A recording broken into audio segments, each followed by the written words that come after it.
بسم اللہ الرحمن الرحیم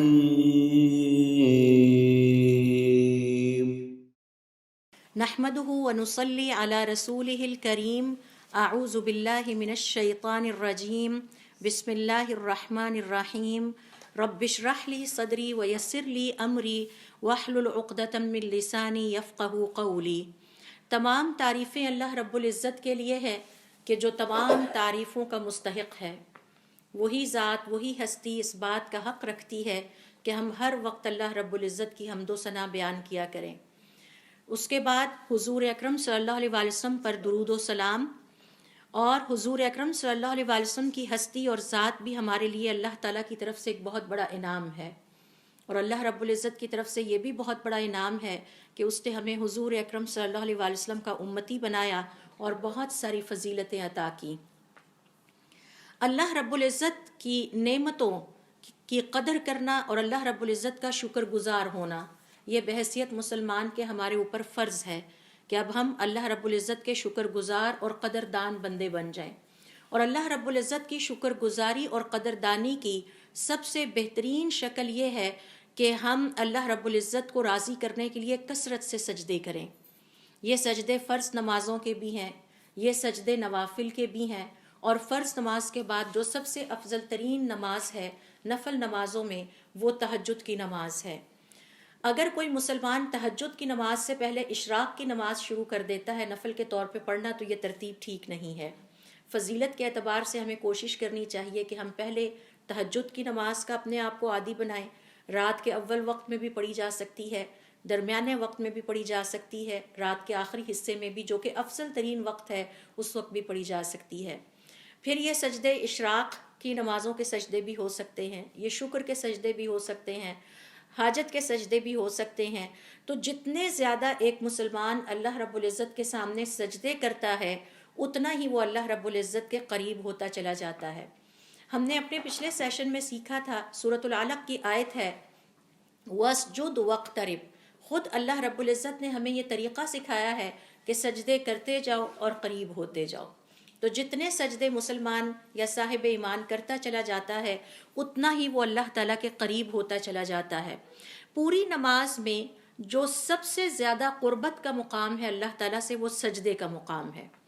اور ہم نے بڑی تفصیل کے ساتھ اپنے پچھلے لیسن میں دیکھا تھا کہ اللہ تعالیٰ نے اپنے محبوب بندوں کے پیارے سجدوں کا تذکرہ کس طرح سے قرآن کریم میں بار بار کیا ہے۔ صاحب ایمان کے سجدوں کی تعریف کی۔ حضرت داؤد علیہ السلام سے غلطی ہو گئی تو وہ اپنے رب کے سامنے اپنی بخشش کی دعا کرنے کے لیے سجدے میں گر گئے۔ حضرت مریم علیہ السلام کو اللہ تعالیٰ نے چننے کے بعد حکم دیا کہ اپنے رب کی فرما بردار بندی بن جاؤ اور سجدے کرو۔ تو اللہ رب العزت کا تقرب حاصل کرنے کا سب سے بڑا ذریعہ یہ ہے کہ صاحب ایمان اپنے سجدوں کو بڑھاتا چلا جائے، کثرت سے کرے، اور اپنے سجدوں کو چاہت کے ساتھ، محبت کے ساتھ اور سنوار کے، یعنی ان کو پوری محبت کے ساتھ کرے۔ جتنے اس کے سجدے بہتر ہوں گے، جتنے خوبصورت اور پیارے ہوں گے، اتنا وہ اپنے رب کے قریب ہوتا چلا جائے گا۔ اللہ رب العزت کو مسلمان کے یہ سجدے بہت محبوب ہیں، اور اس کی وجہ یہ ہے کہ جب صاحب ایمان اللہ رب العزت کے سامنے سجدے میں سر جھکاتا ہے، تو وہ اللہ رب العزت کے سامنے زبان حال سے اس بات کا اقرار کرتا ہے کہ میں کچھ بھی نہیں ہوں، میں عاجز ترین، بے بس ترین اور محتاج ترین ایک ذات ہوں، اور اے اللہ رب العزت، ساری عظمت اور بڑائی اور کبریائی صرف آپ ہی کے لیے ہے۔ جب صاحب ایمان اپنے چہرے کو اللہ تعالیٰ کے سامنے خاک آلود کرتا ہے، تو اس وقت گویا وہ اپنے تمام جو اس نے جھوٹے بڑائی کے القاب اپنے ذہن میں سوچے ہوئے ہوتے ہیں، جن پر باتیں کرتے ہوئے ہم اتراتے ہیں، مثال کے طور پر انسانوں کا یہ سمجھنا کہ ہم بڑے خاندان سے تعلق رکھتے ہیں، حسب نسب والے ہیں، میرا عہدہ بہت بڑا ہے، شاید میں کوئی بہت ہی بڑی چیز ہوں۔ تو جب سجدے کا وقت آتا ہے تو گویا انسان اپنے تمام دنیاوی بڑائی کے القاب کو پیچھے چھوڑ کر پوری عاجزی کے ساتھ اپنی پوری بے بسی اور بے کسی کا اظہار اللہ رب العزت کے سامنے کر دیتا ہے۔ یہی وجہ ہے کہ اللہ رب العزت کو سجدے بہت پسند ہیں، کیونکہ اس میں انسان کے دل میں اس وقت ذرہ برابر بھی کسی بڑائی کا یا اپنے بڑے ہونے کا یا اپنے بہتر ہونے کا کوئی جو ہے وہ ادراک نہیں ہوتا یا کوئی شعور نہیں ہوتا۔ یہ جو سجدے ہیں اس کے مسلمان کو بہت فائدے پہنچتے ہیں. چند فائدوں کا ذکر ہم یہاں کریں گے. پہلا فائدہ یہ ہے کہ اللہ رب العزت نے سجدے والی جگہ پر آگ کو حرام کر دیا ہے. اور اس حوالے سے ابو ہریرہ رضی اللہ تعالیٰ عنہ سے ایک حدیث آتی ہے جو کہ بہت طویل ہے، اور جس میں حضور اکرم صلی اللہ علیہ وسلم فرماتے ہیں قیامت کے دن جب اللہ تعالیٰ اپنے بندوں کے درمیان حساب کتاب کر کے فارغ ہوں گے، ذرا تصور کیجئے کچھ لمحوں کے لیے، اپنے آپ کو وہاں لے جا کے کھڑا کیجئے، اور پھر اللہ تعالیٰ اس بات کا ارادہ کریں گے کہ وہ اپنی رحمت سے آگ والوں میں سے کچھ اور مسلمانوں کو نکال لائیں. یعنی کچھ مسلمان ایسے ہوں گے جو آگ میں جا چکے ہوں گے اور ان کو بھی نکالنا چاہیں گے، تو اللہ تعالیٰ اپنے فرشتوں کو حکم دیں گے کہ جاؤ میرے کچھ اور بندوں کو آگ سے نکال لاؤ. اور یہ وہ بندے ہونے چاہیے جنہوں نے اپنی زندگی میں کبھی بھی اللہ تعالیٰ کے ساتھ شرک نہیں کیا تھا، نہ کسی کو شریک ٹھہرایا تھا، اور یہ لا الہ الا اللہ کہنے والے ہوں گے. یہی وجہ ہے کہ علماء کرام کا یہ کہنا ہے کہ اپنی زندگی میں لا الہ الا اللہ کے ذکر کو کثرت سے کیجیے، کیونکہ جتنا زیادہ ہم لا الہ الا اللہ کا ذکر کریں گے اتنی زیادہ ہمارے ایمان کی گروتھ ہوگی اور ہمارے ایمان میں اضافہ ہوگا. اس کے بعد فرشتے اللہ تعالیٰ کے حکم کی پیروی کرتے ہوئے جہنم میں جائیں گے اور وہاں پر اللہ کے بندوں کو ان کے سجدوں کے نشان سے پہچانتے ہوئے نکال لائیں گے. لہٰذا آپ صلی اللہ علیہ وسلم نے فرمایا کہ جہنم کی آگ ابن آدم کے سارے جسم کو کھا سکتی ہے یا کھائے گی یا پہنچے گی، لیکن سجدوں کے نشان والی جگہوں کو چھوئے گی بھی نہیں. تو یہ ایک بہت بڑا فائدہ ہے اور ایک بہت بڑا پھل ہے بہترین سجدے کرنے والوں کے لیے. اسی طرح سے سجدے کرنے والوں کے لیے ایک اور خوشخبری یہ ہے کہ جب وہ سجدہ کرتے ہیں تو جتنا وہ اللہ کو اس وقت خوش کر رہے ہوتے ہیں اور اللہ تعالیٰ کو راضی کر رہے ہوتے ہیں، اتنا ہی شیطان اس وقت روتا ہے اور شیطان اس وقت پریشان ہوتا ہے اور شیطان کو اتنا ہی زیادہ دکھ پہنچتا ہے. اور ظاہر ہے کہ ایک مومن کی زندگی کا مقصد بھی یہی ہے. ہماری زندگی کا مقصد اللہ رب العزت کو خوش کرنا اور شیطان کو ناخوش کرنا ہے، شیطان کو مایوس کرنا ہے. اس حوالے سے دیکھیے کہ چونکہ احادیث کے مطالعے سے ہمیں پتہ چلتا ہے کہ جب شیطان کو سجدہ کرنے کا حکم دیا گیا تھا تو اس نے انکار کر دیا تھا، اور اس انکار کی وجہ سے وہ اللہ رب العزت کی رحمت سے محروم ہو گیا. اس حوالے سے حضور اکرم صلی اللہ علیہ وسلم فرماتے ہیں، صحیح مسلم کی روایت ہے کہ ابو ہریرہ رضی اللہ تعالیٰ عنہ کہتے ہیں حضور اکرم صلی اللہ علیہ وسلم نے فرمایا جب بنی آدم سجدہ کرتا ہے تو شیطان اس سے علیحدہ ہو جاتا ہے. اس کا جو شیطان اس کے ساتھ ہوتا ہے وہ اس سے دور جا کے کہیں کھڑا ہو جاتا ہے اور رونے لگتا ہے اور پھر کہتا ہے میں تباہ ہو گیا، میں برباد ہو گیا.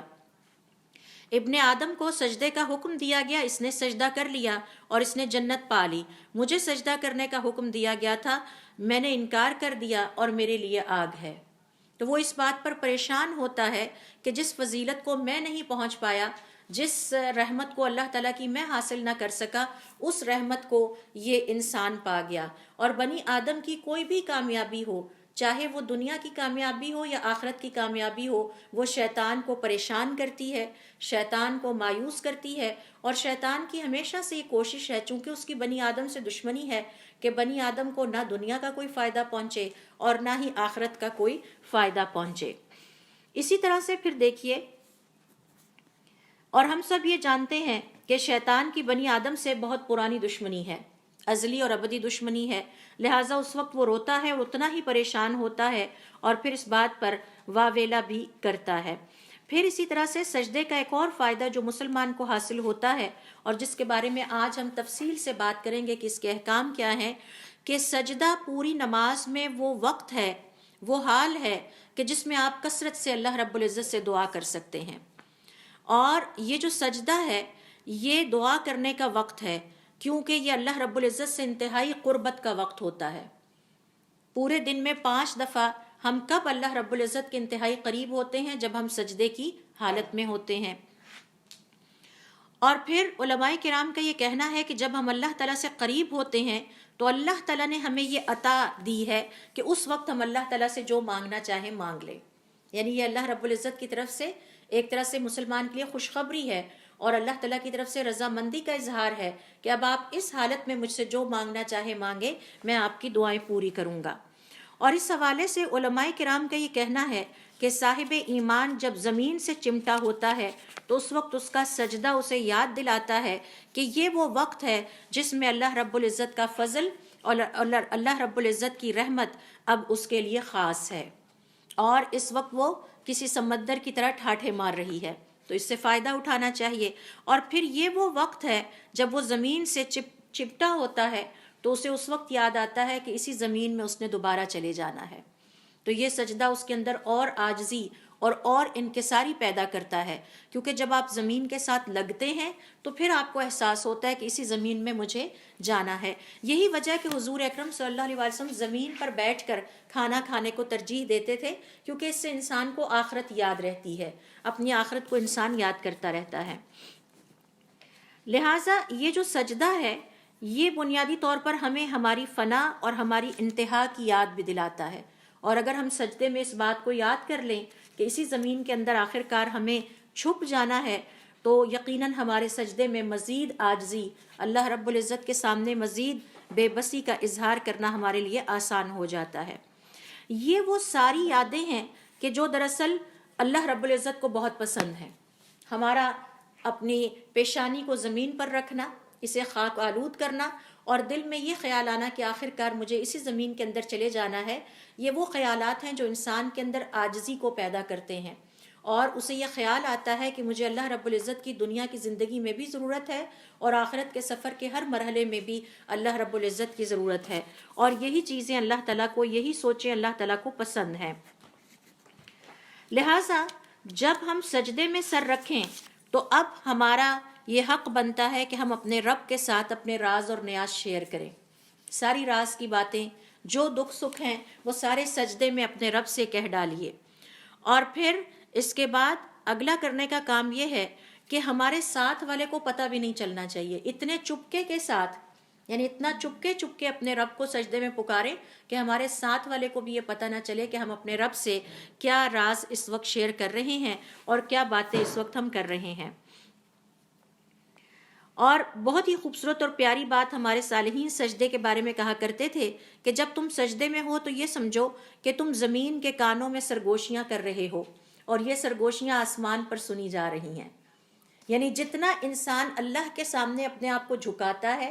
گراتا ہے، اتنا ہی زیادہ اس کو بلندی اللہ رب العزت کے ہاں اور عزت عطا ہوتی ہے۔ تو تم یہ سمجھو کہ اس وقت تم زمین کے کانوں میں سرگوشیاں کر رہے ہو، لیکن یہ آسمان پر سنی جا رہی ہیں۔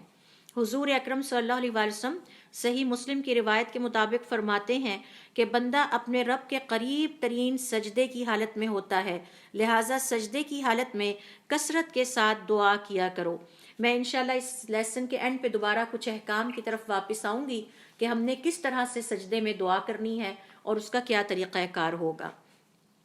اسی طرح سے سجدے کا ایک فائدہ یہ بھی ہے کہ جس نے آج دنیا کی زندگی میں پوری محبت اور چاہت کے ساتھ اللہ رب العزت کے لیے سجدے کیے، فرض نماز میں سجدے کیے، نفل نمازوں میں سجدے کیے، خوشی کے موقع پر سجدے کیے، غمی کے موقع پر سجدے کیے، اپنے دکھ سکھ سجدوں میں اللہ تعالیٰ سے شیئر کیے اور طویل ترین سجدے کیے، اللہ رب العزت کے سامنے قیامت والے دن بڑا سجدہ کرنا اس کے لیے آسان ہو جائے گا۔ قیامت والے دن اللہ رب العزت کی کل مخلوقات نے اللہ کے سامنے ایک بڑا سجدہ کرنا ہے، اور اس بڑے سجدے کی توفیق صرف اس صاحب ایمان کو ملے گی جس نے دنیا کی زندگی میں اپنے سجدوں پر توجہ دی ہوگی اور کثرت سے اللہ تعالیٰ کے لیے چاہت اور محبت کے ساتھ سجدے کیے ہوں گے۔ اور جس نے دنیا کی زندگی میں اللہ کے لیے سجدے نہ کیے، وہ قیامت والے دن اللہ کے سامنے سجدے میں سر نہیں ڈال پائے گا۔ اس کے لیے دیکھیے سورۃ القلم کی آیت نمبر 42، جس میں اللہ رب العزت کا ارشاد ہے، یوم یکشف عن ساق، جس دن معاملہ بڑا سخت ہو جائے گا، کیونکہ حساب کتاب آسان نہیں ہے۔ ذرا سوچئے کہ جب ہمیں زندگی کے ایک ایک لمحے کا حساب دینا ہوگا، ایک ایک پائی کا حساب دینا ہوگا، اپنے حواس کا حساب دینا ہوگا، اپنی اولادوں کا حساب دینا ہوگا، غرض یہ کہ اللہ تعالیٰ کی ہر ہر نعمت کا حساب دینا ہوگا، اور اللہ تعالیٰ کی نعمتیں جو ہیں وہ شمار نہیں کی جا سکتی، اور یہ وہ حساب ہے جس کے بارے میں اللہ رب العزت فرماتے ہیں لَتُسْأَلُنَّ يَوْمَئِذٍ عَنِ النَّعِيمِ، اور اس دن آپ سے ضرور ایک ایک نعمت کے بارے میں پوچھا جائے گا۔ تو یوم یکشف عن ساق، وہ دن آنے والا ہے جو بڑا سخت ہوگا، وَيُدْعَوْنَ إِلَى السُّجُودِ، اور اس دن سب کو سجدے کے لیے پکارا جائے گا، فَلَا يَسْتَطِيعُونَ، تو یہ جنہوں نے دنیا کی زندگی میں سجدے نہیں کیے تھے، زیادہ سجدے نہیں کیے تھے یا اچھے سجدے نہیں کیے تھے، اپنے سجدوں کی طرف توجہ نہیں دی تھی، ریاکاری کے سجدے کیے تھے اور بے دلی کے ساتھ سجدے کیے تھے، لاپرواہی کے ساتھ سجدے کیے تھے، علماء کرام کا کہنا ہے کہ احادیث کے مطالعے سے پتہ چلتا ہے کہ اس دن ان کی جو کمرے ہیں وہ تختہ بن جائیں گی، وہ سجدہ کرنے کے لیے جھک ہی نہیں پائیں گے، اور پوری دنیا کو یہ نظر آ جائے گا، تمام مخلوقات کو یہ نظر آ جائے گا کہ کون اللہ کے لیے دنیا میں چاہت اور محبت اور خلوص کے ساتھ سجدے کرتے تھے اور کون ریاکاری سے سجدے کرتے تھے، لاپرواہی سے سجدے کرتے تھے، کم سجدے کرتے تھے یا کرتے ہی نہیں تھے۔ یہی وجہ ہے آج ہم سیکھیں گے کہ حضور اکرم صلی اللہ علیہ وسلم سجدے میں کیا دعائیں مانگا کرتے تھے۔ آپ صلی اللہ علیہ وسلم ایک دعا یہ بھی مانگا کرتے تھے، اے اللہ تعالیٰ مجھے قیامت والے دن رسوا نہ کرنا۔ تو یہ رسوائی ہوگی سب کے سامنے جب ہمارے پول کھول دیے جائیں گے، جب ہر بات ظاہر کر دی جائے گی کہ ہمارا تعلق اپنے رب کے ساتھ کیسا تھا اور آیا ہم ریاکاری میں سب کچھ کرتے تھے یا خلوص کے ساتھ کرتے تھے۔ پھر اس حوالے سے حضور اکرم صلی اللہ علیہ وسلم اسی آیت کی تشریح میں بیان کرتے ہیں کہ جس دن قیامت والے دن اللہ رب العزت ظاہر ہو جائیں گے اور حساب کتاب کھل جائے گا، تو اس دن ہر صاحب ایمان مرد اور عورت یعنی مومن اور مومنہ اللہ رب العزت کے سامنے سجدے میں چلے جائیں گے۔ لیکن جو دنیا کی زندگی میں ریاکاری کے سجدے کرتے تھے، شہرت کی خاطر سجدے کرتے تھے، ان سب کے لیے سجدہ کرنا ناممکن ہو جائے گا، کیونکہ ان کی کمریں سیدھی تختے کی طرح ہو جائیں گی، وہ اپنی کمر سے جھک ہی نہیں پائیں گے۔ تو یہ اللہ رب العزت کی طرف سے ان کے لیے ایک عذاب کی شکل ہوگی۔ ایک عذاب یا اذیت ہوتا ہے جس میں کسی انسان کو جسمانی اذیت سے گزرنا پڑتا ہے، اور ایک اذیت ہے رسوائی کی اذیت۔ ہم میں سے ہر شخص کی یہ خواہش ہوتی ہے کہ اسے عزت ملے، عزت کے ساتھ ٹریٹ کیا جائے۔ تو یہ جب کسی کو یعنی ان کو جو جسمانی عذاب سے پہلے ایک اور عذاب سے گزرنا ہوگا، اور وہ نفسیاتی عذاب ہے اور وہ رسوائی کا عذاب ہے، اور اسی سے بچنے کے لیے حضور اکرم صلی اللہ علیہ وسلم نے ہمیں یہ دعا سکھائی ہے، اللہم لا تخزنا یوم القیامت، اے اللہ تعالیٰ ہمیں، ہمارے والدین کو، ہمارے پیاروں کو قیامت والے دن رسوا نہ کرنا، رسوائی سے بچا لینا، کیونکہ وہ اصل عزت اور رسوائی کا وہیں پر فیصلہ ہونا ہے۔ لہٰذا جب اللہ رب العزت کا کوئی صاحب ایمان بندہ سجدہ کرتے ہوئے اس بات کو اپنے سامنے رکھتا ہے، تو آپ خود سوچئے کہ ہمارے سجدوں میں کیوں بہتری نہیں آئے گی، اور ہم کیوں اللہ رب العزت کے سامنے خلوص کے ساتھ اور اخلاص کے ساتھ سجدے نہیں کریں گے، جب ہمیں یہ پتہ ہوگا کہ سجدہ کرنا کتنا اہم ہے اور زیادہ کرنا کتنی اہمیت رکھتا ہے۔ تو حقیقت بات یہ ہے کہ ہمیں زیادہ سے زیادہ ٹائم نکالنا چاہیے۔ جب بھی ہمارے پاس ٹائم ہو تو ہمیں پوری کوشش کرنی چاہیے کہ ہم اپنے وقت کو اللہ تعالیٰ کی یاد میں، اللہ تعالیٰ کے ذکر میں اور اللہ تعالیٰ کے سامنے سجدہ کرنے میں گزاریں۔ اسی طرح سے آپ دیکھیے کہ سجدہ کرنے کا ایک اور فائدہ یہ ہے کہ جب مسلمان یا صاحب ایمان سجدہ اچھے طریقے سے کرتا ہے تو اسے ایک نفسیاتی اطمینان اور سکون محسوس ہوتا ہے، اور اس نفسیاتی اطمینان اور سکون کی وجہ یہ ہے کہ اسے اللہ رب العزت کی رضا حاصل ہوتی ہے، اس رضا کے نتیجے میں وہ پرسکون ہو جاتا ہے، اور سب سے بڑی بات یہ ہے وہ اللہ رب العزت کی کل مخلوقات کے ساتھ اس کائنات میں ایک ہارمنی میں آ جاتا ہے، کیونکہ ہم نے اپنے پچھلے لیسن میں قرآن کریم سے یہ سیکھا تھا کہ اللہ رب العزت کے لیے دنیا کی کل مخلوقات سجدے کر رہی ہیں سوائے انسان کے، صرف انسان کوتاہی اور لاپرواہی کا مظاہرہ کرتے ہیں سجدوں کے حوالے سے، ورنہ اللہ تعالیٰ کی کل مخلوقات اللہ تعالیٰ کے لیے سجدے کرتی ہیں۔ تو جب وہ بھی اس کائنات میں اللہ تعالیٰ کے لیے سجدہ کرنے والا بن جاتا ہے تو اس کے نتیجے میں وہ اللہ تعالیٰ کی کل مخلوقات کے برابر آ جاتا ہے، اور اللہ تعالیٰ کی یہ مخلوقات اس پر خوش ہوتی ہیں۔ دیکھیے سورۃ الحج کی آیت نمبر 18، الم تر ان اللہ، کیا یہ نہیں دیکھتے کہ بے شک اللہ تعالیٰ یسجد لہ من فی السماوات و من فی الارض، اللہ تعالیٰ کے لیے سجدہ کیے ہوئے ہے جو کچھ بھی آسمانوں میں ہے اور جو کچھ بھی زمینوں میں ہے، اور من عاقل کے لیے استعمال ہوتا ہے، یعنی مخلوقات، جمادات کے لیے نہیں ہے، جمادات کے لیے ہوتا تو ما کا لفظ آتا کہ جو چیز بھی ہے۔ تو اللہ رب العزت کی جتنی بھی مخلوقات ہیں قرآن کریم کے مطابق وہ مخلوقات ہیں اور زندہ ہیں، حتیٰ کہ ہم پہاڑوں کے بارے میں سمجھتے ہیں جمادات ہیں، سائنس یہ کہتی ہے، ہمارا علم انسانی علم کہتا ہے کہ پہاڑ جمادات ہیں، اللہ تعالیٰ فرماتے ہیں وہ تسبیح بیان کرتے ہیں، اور وہ تسبیح بیان کرتے تھے اور حضرت داؤد علیہ السلام کے ساتھ مل کر بیان کرتے تھے، حتیٰ کہ زمین کے بارے میں اللہ تعالیٰ فرماتے ہیں کہ یہ جاندار ہے اور یہ بولے گی اور یہ بتائے گی اور یہ گواہی دے گی۔ حضور اکرم صلی اللہ علیہ وسلم نے حضرت معاذ رضی اللہ تعالیٰ عنہ کو جب گورنر بنا کے بھیجا تو وہ گھوڑے پر سوار ہوئے، آپ صلی اللہ علیہ وسلم ان کے ساتھ ساتھ چلنے لگے، اور انہیں جو نصیحتیں کی ان میں سے ایک یہ تھی، معاذ ہر حجر اور شجر کے پاس اللہ کا ذکر ضرور کرنا، یعنی ہر پتھر کے پاس، ہر درخت کے پاس اللہ کو یاد ضرور کرنا، کیوں؟ یہ قیامت والے دن تمہارے حق میں گواہی دیں گے۔ تو حقیقت بات یہ ہے کہ مسلمان کے پاس تو اس بات کی فرصت ہی نہیں ہونی چاہیے کہ وہ کسی اور چیز میں حصہ لے، کسی اور چیز میں وقت لگائے، کیونکہ میرے اور آپ کے پاس تو شاید اب باقی وقت بہت ہی کم رہ گیا ہے۔ تو اپنے لیے قیامت کی گواہیاں اکٹھی کرنا، تو ہر حجر اور شجر کے پاس اللہ کا ذکر ضرور کرنا، اور جنرلی فرمایا کہ اللہ کا ذکر کرنا، اللہ کے ذکر کی ایک شکل یہ بھی ہے کہ اذکار کیے جائیں مسنون، ایک یہ بھی ہے کہ وہاں پر نوافل ادا کیے جائیں، ایک یہ بھی ہے کہ وہاں قرآن کریم کی تلاوت کی جائے، کیونکہ قیامت والے دن ہمارے یہ اعضاء، ہماری یہ کائنات، یہ حجر، یہ شجر، وہ راستے جن سے ہم گزرتے ہیں، وہ جگہ جہاں ہم نے نمازیں پڑھی، اللہ کا ذکر کیا، یعنی اگر آپ کا گھر بھی ہے تو پلان کر لیں، میں نے یہاں بھی نماز پڑھنی ہے، ڈرائنگ روم میں بھی پڑھنی ہے، جگہ بدل کے کبھی لاؤنج میں پڑھنی ہے، کبھی بیڈ روم میں پڑھنی ہے، جگہ جگہ اس چیز کو کریں تاکہ زیادہ سے زیادہ قیامت کے لیے گواہیاں اکٹھی کر سکیں، اور یہی ایک مسلمان کی آخرت کے لیے تیاری کا انداز ہوتا ہے۔ اس کی سب سے بڑی فکر یہ ہوتی ہے کہ مجھے جس زندگی کو ہمیشہ کے لیے گزارنا ہے اس کے لیے میں آج کیا کر رہا ہوں، اور ٹائم بہت کم ہے، بہت لمیٹڈ ٹائم ہے، جبکہ ٹارگٹ بہت بڑا ہے۔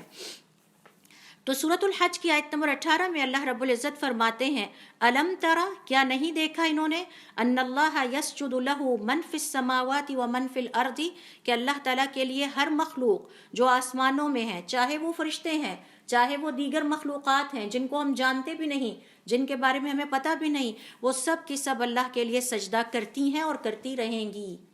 ہمیشہ کرتی رہیں گی۔ والشمس، اور سورج بھی، والقمر، اور چاند بھی، والنجوم، اور ستارے، والجبال، اور پہاڑ، والشجر، اور درخت، والدواب، اور چوپائے، وکثیر من الناس، اور بہت سارے انسان بھی، وکثیر حق علیہ العذاب، جبکہ بہت ساروں پر تو اللہ کا عذاب ویسے ہی مسلط ہوگا کیونکہ وہ یہ سجدے نہیں کرتے۔ لہٰذا ایک مسلمان جب اس بات پر غور کرتا ہے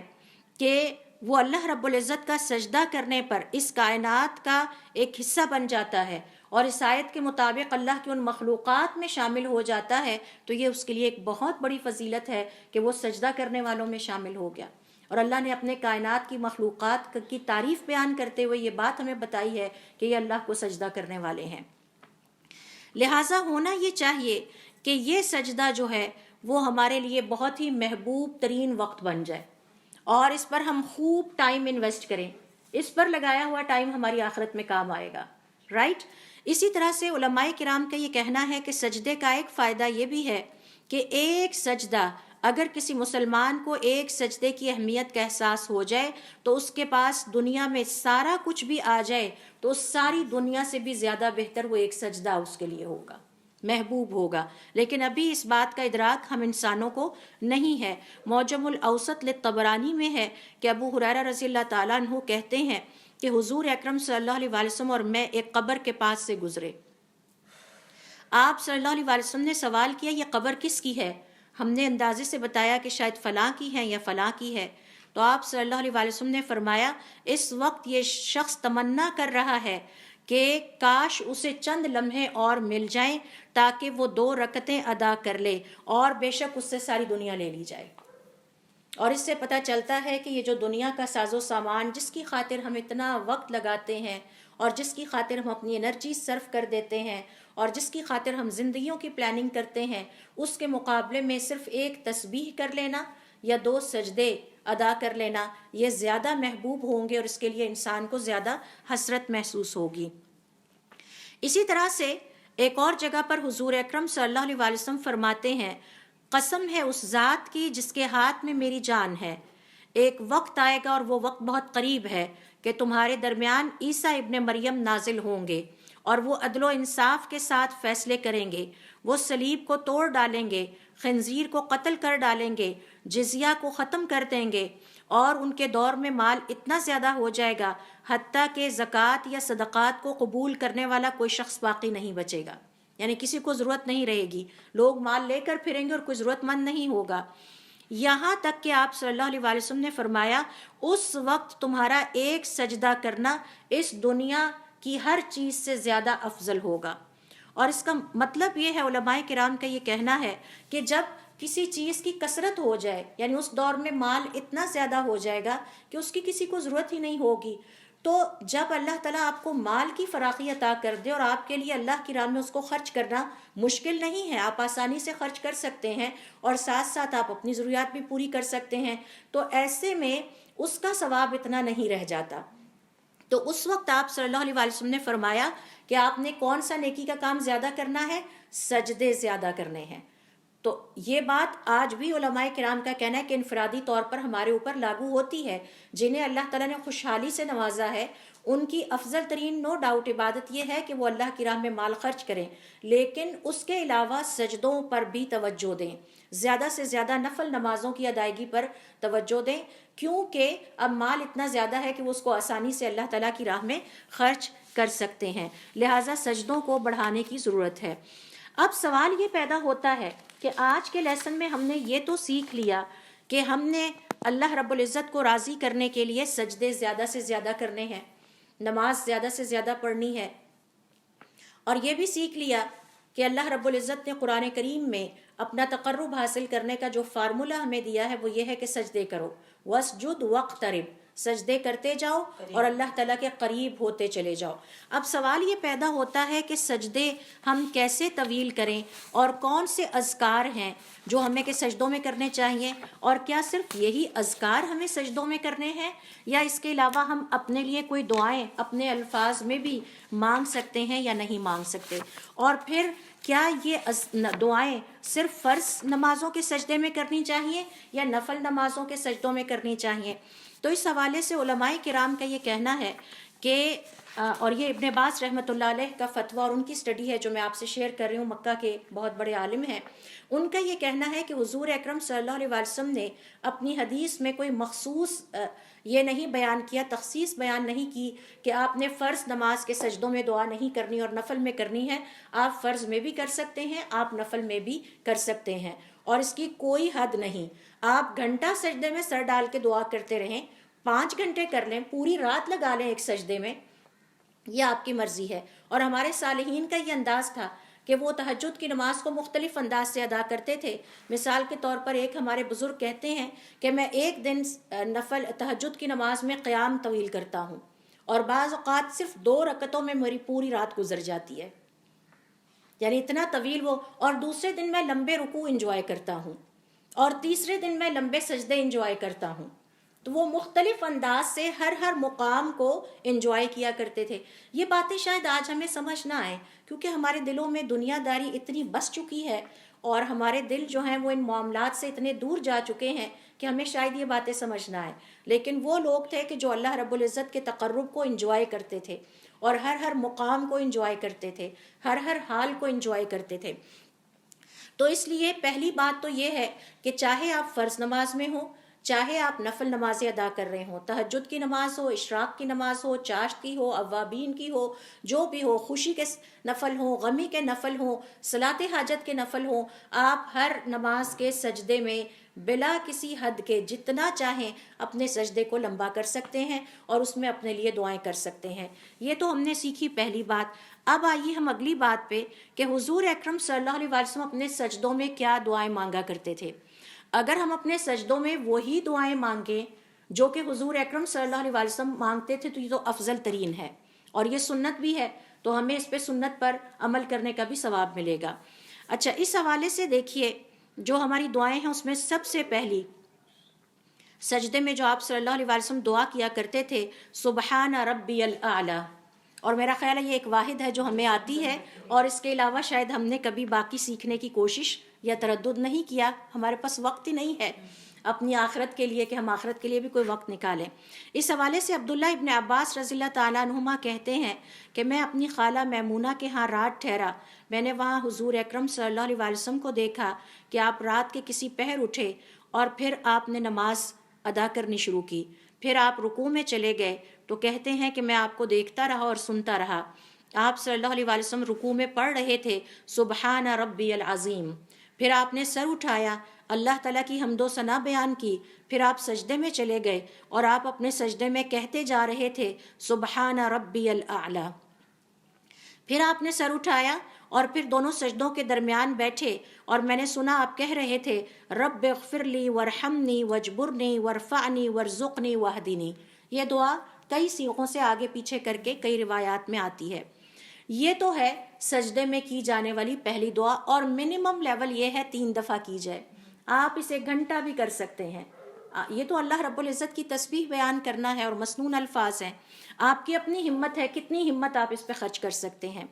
دوسرے نمبر پر جو دعا آپ صلی اللہ علیہ وسلم نے سجدے میں کی وہ ہے سبوح قدوس رب الملائکۃ والروح۔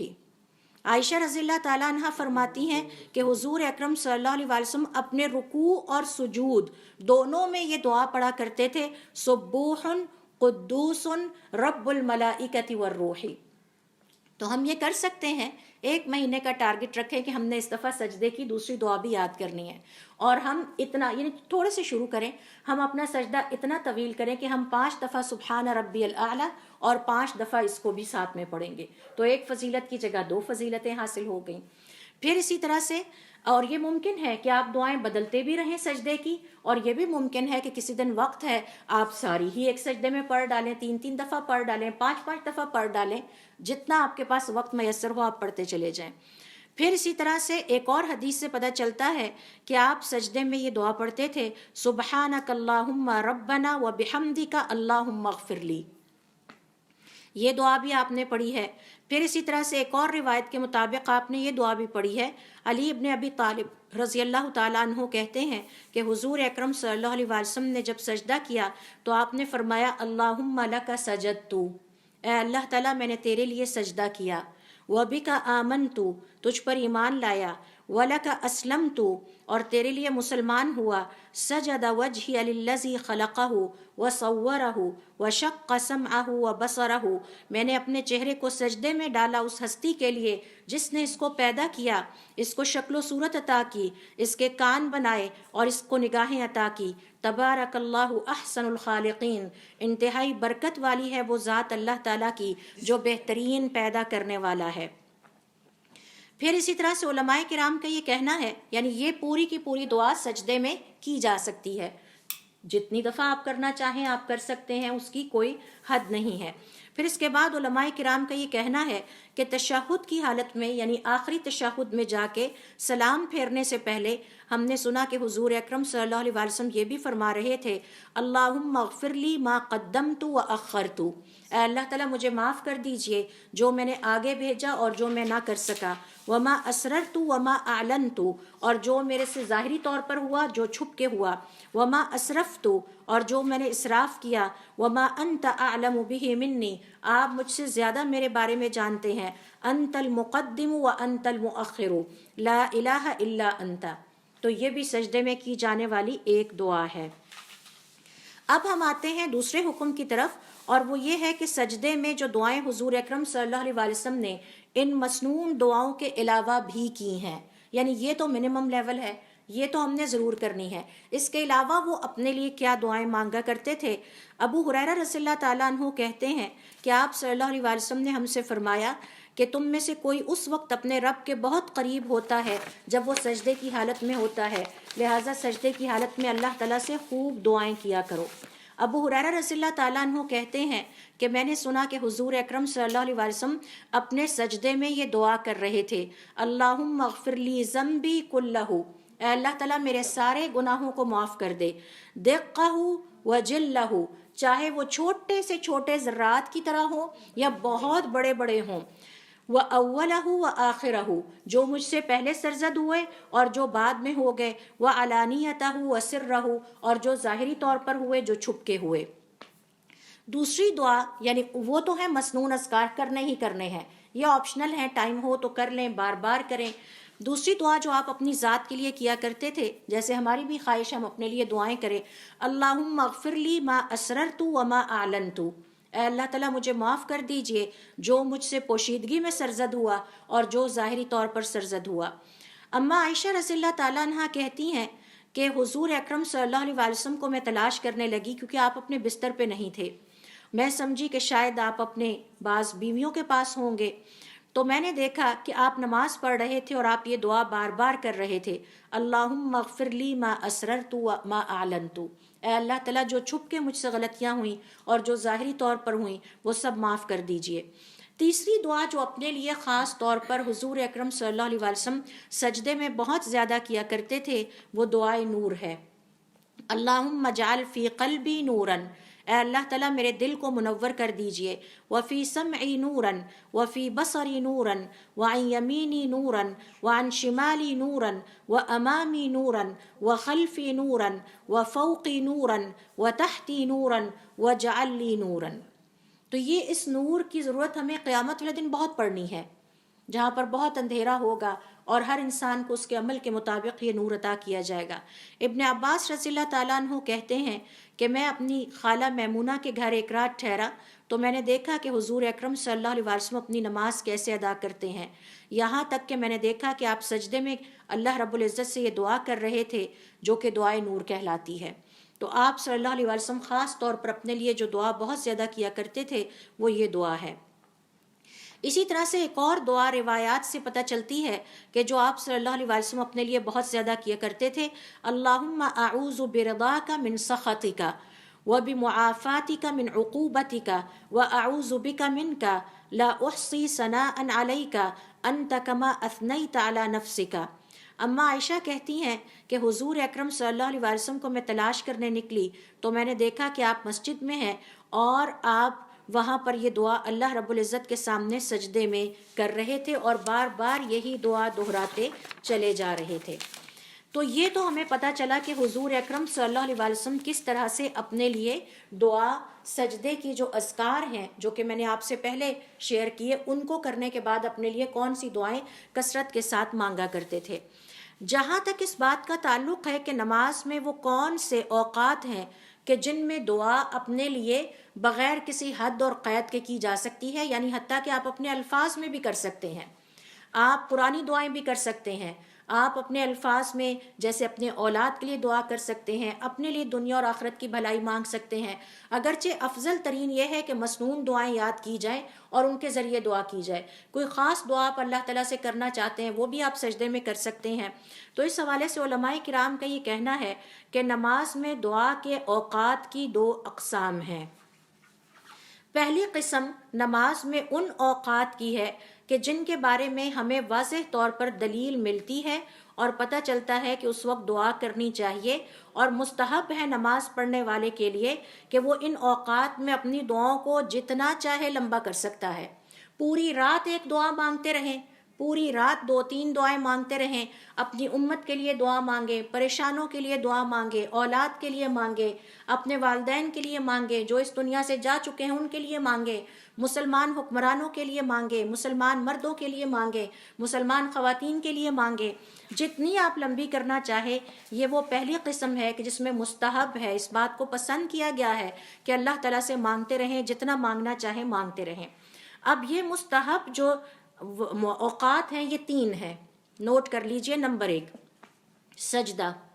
سجدے میں آپ جتنی طویل دعا کرنا چاہیں، نام لے کر کسی کا، کوئی بھی دعا، یعنی آپ لکھتے جائیں، لسٹ بنائیں اور جتنی دعائیں کرنا چاہیں کرتے چلے جائیں۔ اور اس کی دلیل صحیح مسلم کی وہ روایت ہے کہ اللہ رب العزت کے قریب ترین مسلمان اس وقت ہوتا ہے جب وہ سجدے کی حالت میں ہے، چاہے وہ فرض نماز کا سجدہ ہے، چاہے وہ نفل نماز کا سجدہ ہے، خوشی کا سجدہ ہے، غمی کا سجدہ ہے، سجدے میں پڑھ کے گھنٹے کا سجدہ ہے، 3 گھنٹے کا، پوری رات کا، یا آپ کی اپنی ہمت پہ ڈیپینڈ کرتا ہے۔ دوسرے نمبر پر جو وقت ہے جس میں آپ خوب انلمیٹڈ دعائیں کر سکتے ہیں اللہ تعالیٰ سے، وہ ہے تشہد کے بعد سلام پھیرنے سے پہلے۔ اور یہاں مت بھولیے گا الدعاء مخ العبادت، عبادت کا مغز دعا ہے۔ اگر آپ کی نماز چھوٹی ہو گئی ہے اور دعائیں لمبی ہو گئی ہیں تو بہت بڑی خوشخبری ہے، بہت بڑی خوشخبری ہے کہ آپ، اس کا مطلب ہے کہ اپنے رب سے بہت جڑے ہوئے ہیں، یہ آپ کے ایمان کی دلیل ہے۔ اس سے پتہ چلتا ہے کہ آپ کا اپنے رب کے ساتھ تعلق مضبوط ہے، آپ کو اپنے رب پر یقین ہے کہ میرا رب میری حاجتیں پوری کرے گا، وہ میری سنے گا، میں نے صرف اسی کو سنانا ہے۔ تو جو دوسرا مقام نماز میں جہاں آپ خوب لمبی ان لمیٹڈ دعائیں کر سکتے ہیں اپنی ہمت کے مطابق، وہ ہے آخری تشہد، سلام سے پہلے۔ آخری تشہد پڑھنے کے بعد درود شریف پڑھیے، اور یہ بھی بہت اچھا انداز ہے کہ ایک دو دعائیں مانگ کے پھر درود شریف پڑھیں، پھر دعائیں مانگے پھر درود شریف پڑھیں۔ یعنی آپ اگر تشہد کے بعد دیر تک بیٹھنا چاہتے ہیں اور اپنی دعا کو لمبا کرنا چاہتے ہیں، پھر 2-3 دعائیں مانگ کے پھر درود شریف پڑھیں، اور پھر اس کے بعد سلام پھیرنے سے پہلے یہ جو وقت ہے یہ دعا کے لیے افضل ترین وقت ہے۔ نماز میں سلام پھیرنے کے بعد انڈیویجولی ہاتھ اٹھا کے بھی دعا مانگی جا سکتی ہے، لیکن افضل تشہد کے بعد درود شریف پڑھنے کے بعد مانگے جانے والی دعا ہے۔ دونوں اوقات میں سے یہ افضل ترین ہے۔ تیسرا مقام جہاں پر آپ ان لمیٹڈ دعا کر سکتے ہیں اور اللہ تعالیٰ سے جو مانگنا چاہیں مانگ سکتے ہیں، وہ نماز قنوت کا وتر ہے۔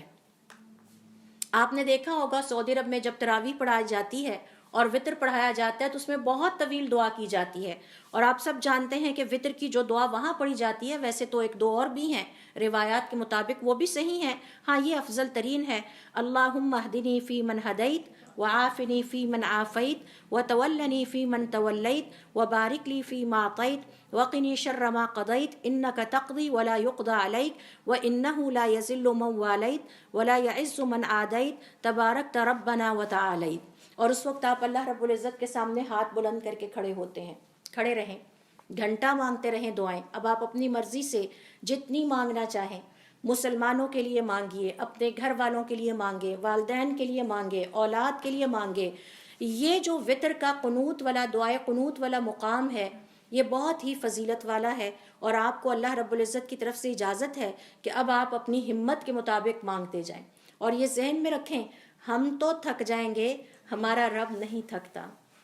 جب تک ہمارا اللہ رب العزت کے ساتھ ہمارا رخ ہے، اللہ تعالیٰ کی بھی توجہ ہماری طرف ہے۔ اللہ تعالیٰ، یعنی حدیث کے بڑے خوبصورت الفاظ ہیں، اللہ تعالیٰ نہیں اکتاتا، جب تم اکتاتے ہو تو وہ اکتاتا ہے، پھر وہ بھی پرے ہو جاتا ہے۔ تو اب اللہ تعالیٰ کی آپ نے کتنی توجہ لینی ہے یہ آپ کی مرضی ہے۔ تو ہم نے سیکھا یہ کہ نماز میں دعا کے اوقات کی 2 اقسام ہیں۔ پہلی قسم یہ 3 اوقات کی ہے جن میں آپ ان لمیٹڈ دعائیں کر سکتے ہیں۔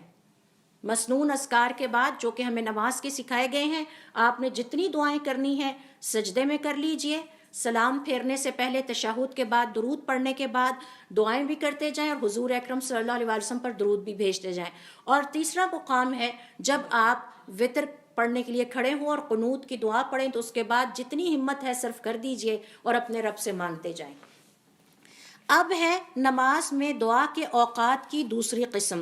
یہ بھی دعا کے اوقات ہیں، لیکن ان کو آپ زیادہ لمبا نہیں کر سکتے، نہ ہی اس میں آپ اپنی ذاتی حاجتیں طلب کر سکتے ہیں، بلکہ جو مسنون الفاظ ہیں صرف انہی الفاظ کے ذریعے سے آپ اپنے لیے دعا کر سکتے ہیں، اور یہ دعائیں اذکار کی مانند ہوتی ہیں۔ اور یہ کون سی ہیں؟ نمبر 1، نماز کا آغاز کرنے کے بعد آپ دعائے استفتاح پڑھتے ہیں،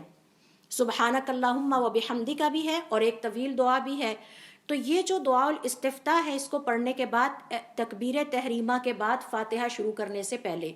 یہ جو دعا آپ اپنے لیے مانگتے ہیں، یہ دعا بھی ہے اور ذکر بھی ہے۔ دوسری جگہ ہے رکوع۔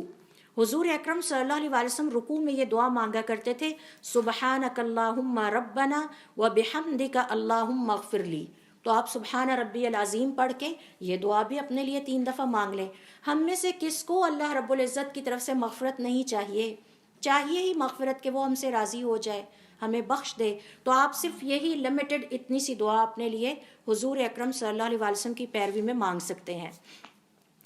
تیسرا مقام، پہلا ہوا کہ آپ نے تکبیر تحریمہ کے بعد پہلے آپ نے دعا استفتاح پڑھی، پھر تکبیر تحریمہ کہی، ابھی سورہ فاتحہ شروع نہیں کی، تو یہ جو آپ اپنے لیے دعا کرتے ہیں استفتاح کے طور پر، وہ آپ کے لیے دعا ہے، آپ اسے کئی دفعہ پڑھ سکتے ہیں اپنے لیے۔ اسی طرح سے دوسرے نمبر پر رکوع میں آپ یہ والی دعا جو کہ حضور اکرم صلی اللہ علیہ وسلم نے مانگی ہے، صرف اتنی سی یہ دعا اپنے لیے مانگ سکتے ہیں۔ تیسرا مقام ہے نماز میں لمیٹڈ، جہاں پر آپ دعائیں کر سکتے ہیں مسنون الفاظ میں، وہ بھی رکوع سے اٹھنے کے بعد ہے۔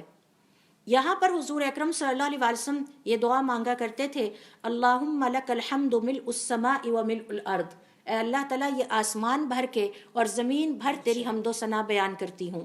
وملء ما شئت من شیء بعد، اور اس کے بعد جو تیری اور کوئی مخلوق ہو اس کو بھی بھر دے، اتنی حمد آپ کی بیان کرتی ہوں۔ اللہم طہرنی بالثلج والبرد، اے اللہ تعالیٰ مجھے پاک کر دیجئے برف سے، اولوں سے، والماء البارد، اور ٹھنڈے پانی سے۔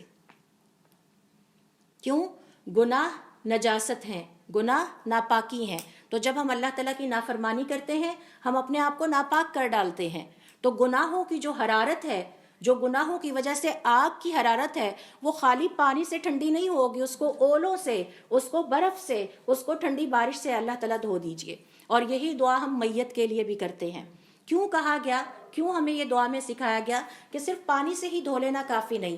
برف سے اور اولوں سے، کیونکہ ان گناہوں کے نتیجے میں جہنم کی حرارت ہم نے اکٹھی کی ہے، اور وہ حرارت صرف پانی سے ٹھنڈی نہیں ہوگی، کیونکہ وہ حرارت ہماری دنیا کی آگ کی حرارت سے کئی گنا زیادہ طاقتور ہے، اور اس کو ٹھنڈا کرنے کے لیے ہمیں اولے اور برف چاہیے، اور پھر وہ جا کے دھلے گی۔ تو ہم اپنے لیے بھی یہ دعا کریں، صرف میت کے لیے کیوں کریں؟ اللہم طہرنی بالثلج والبرد والماء البارد، اللہم طہرنی من الذنوب والخطایا کما ینقی الثوب الابیض من الوسخ، اے اللہ تعالیٰ جیسے سفید کپڑے کو گندگی لگ جائے تو اسے صاف کیا جاتا ہے، مجھے بھی اسی طرح بالکل صاف ستھرا کر دے۔ تو یہ واحد دعا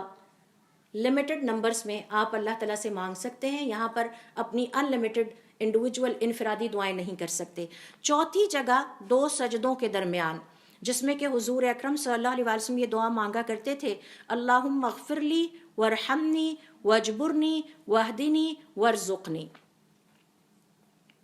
اسی طرح سے بعض اوقات یہ دیکھا گیا کہ آپ صلی اللہ علیہ وسلم نے نفل نمازوں کے قیام میں بھی اپنے لیے دعائیں کی ہیں، اور اس کا طریقہ کار یہ ہوتا تھا، حذیفہ رضی اللہ تعالیٰ عنہ کہتے ہیں کہ میں نے حضور اکرم صلی اللہ علیہ وسلم کے ساتھ نوافل ادا کیے، تو جب بھی کوئی رحمت والی آیت گزرتی تھی تو آپ وہاں پر رک جاتے تھے اور اللہ تعالیٰ سے دعا کرتے، اللہم انی اسألک رحمتک، اے اللہ تعالیٰ میں تجھ سے تیری رحمت مانگتا ہوں۔ پھر اس آیت کی تلاوت کرتے، پھر یہ دعا مانگتے، پھر اس آیت کی تلاوت کرتے، پھر یہ دعا مانگتے، اور جب عذاب والی کوئی آیت گزرتی تو اس پر رک جاتے اور اس سے اللہ تعالیٰ کی پناہ مانگتے۔ تو اس طرح سے آپ نے قیام میں بھی کی ہے۔ تو یہ وہ 4 یا 5 جگہیں ہیں کہ جہاں پر ہم لمیٹڈ الفاظ میں حضور اکرم صلی اللہ علیہ وسلم کی سنت کی پیروی کرتے ہوئے دعائیں کر سکتے ہیں، جبکہ پہلی 3 جگہیں جو میں نے آپ سے شیئر کی نماز کے اندر، وہ جگہیں ہیں، وہ مقام ہے کہ جہاں پر ہم اپنی ہمت کے مطابق جتنی دعائیں مانگنا چاہیں وہ ساری کی ساری کر سکتے ہیں۔ اور وہ 3 مقام میں سے پہلا افضل ترین مقام سجدہ ہے، دوسرا تشہد میں درود شریف پڑھنے کے بعد سلام پھیرنے سے پہلے، اور تیسرا ہے جب آپ قنوت، دعائے قنوت پڑھتے ہیں وطر میں، تو وہیں پر کھڑے کھڑے دعائے قنوت ختم کرنے کے بعد آپ نے ہاتھ بلند کر رکھے ہیں، اپنے رب سے جو مانگنا چاہیں، ساری رات مانگنا چاہیں، سارا مہینہ مانگنا چاہیں، یہ آپ کی اپنی ہمت ہے کہ آپ اپنے رب کے سامنے کتنی دیر حاضری دینا پسند کرتے ہیں اور اس سے کتنا مانگنا پسند کرتے ہیں۔ اور یہ بات یاد رکھیے، آپ کا یہ مانگنا بھی عبادت ہے، یہ بھی عبادت ہے۔ اس کو یہ نہ سمجھے کہ میری انفرادی حاجت ہے تو شاید یہ عبادت نہیں، اللہ تعالیٰ نے اس کو بھی عبادت قرار دیا ہے۔ تو اللہ تعالیٰ سے دعا ہے کہ اللہ تعالیٰ ہمیں اپنا دین سمجھنے کی توفیق عطا فرمائے، اس پر عمل کرنے کی توفیق عطا فرمائے، اور یہ جو ہماری ہمبل سی ایفرٹس ہیں اللہ تعالیٰ ان کو ہماری آخرت کے لیے قبول فرمائے، اور ہمیں اس دنیا سے جانے سے پہلے اپنی آخرت کی تیاری کی توفیق عطا فرمائے۔ سبحانک اللہم و بحمدک، اشہد ان لا الہ الا انت، استغفرک و اتوب الیک۔